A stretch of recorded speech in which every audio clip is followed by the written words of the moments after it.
দর্শক বন্ধু 31 অক্টোবর 2025 শুক্রবার অঁଳା নবমী অত্যন্ত শুভ দিনটিଏ জীবনରୁ ଦୁଃଖ କଷ୍ଟ କ୍ଲେଶ ସଂକଟ ବିପତ୍ତିକୁ ଦୂର କରିବା ପାଇଁ ସନ୍ତାନ ପ୍ରାପ୍ତି କରିବା ପାଇଁ ଏବଂ ରୋଗରୁ ମୁକ୍ତି ପାଇବା ପାଇଁ ଆପଣମାନଙ୍କୁ ଗୋଟିଏ ଛୋଟିଆ ପ୍ରତିକାର କହୁଛି କରନ୍ତୁ ଦେଖିବେ ଏ ସମସ୍ତ ପ୍ରକାର ଦୁଃଖ କଷ୍ଟ କ୍ଲେଶ ସଂକଟରୁ ଆପଣମାନଙ୍କୁ ମୁକ୍ତି ମିଳିବ।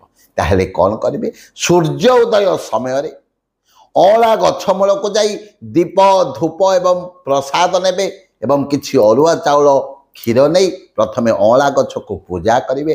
ପୂଜା କରିସାରିବା ପରେ ସେହି ଅଁଳା ଗଛ ମୂଳରେ ଖାଦ୍ୟ ପ୍ରସ୍ତୁତ କରି ଅର୍ଥାତ୍ ରୋଷେଇ କରି ଯେଉଁମାନେ କାର୍ତ୍ତିକ ମାସରେ ହବିଷ କରୁଛନ୍ତି ଯଦି ଅନନ୍ୟ 7 ଜଣ ହବିଷାଳୀଙ୍କୁ ସେହି ଜାଗାରେ ଖାଇବାକୁ ଦେବେ ଦେଖିବେ ଆପଣଙ୍କ ଜୀବନରୁ ସମସ୍ତ ପ୍ରକାର ଦୁଃଖ କଷ୍ଟ କ୍ଲେଶ ସଂକଟ ଦୂର ହେବ।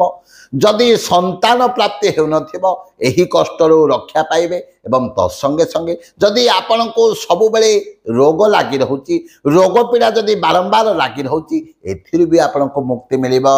ଜୟ ଜୟ ଜଗନ୍ନାଥ, ଜୟ ଜୟ ଜଗନ୍ନାଥ, ଜୟ।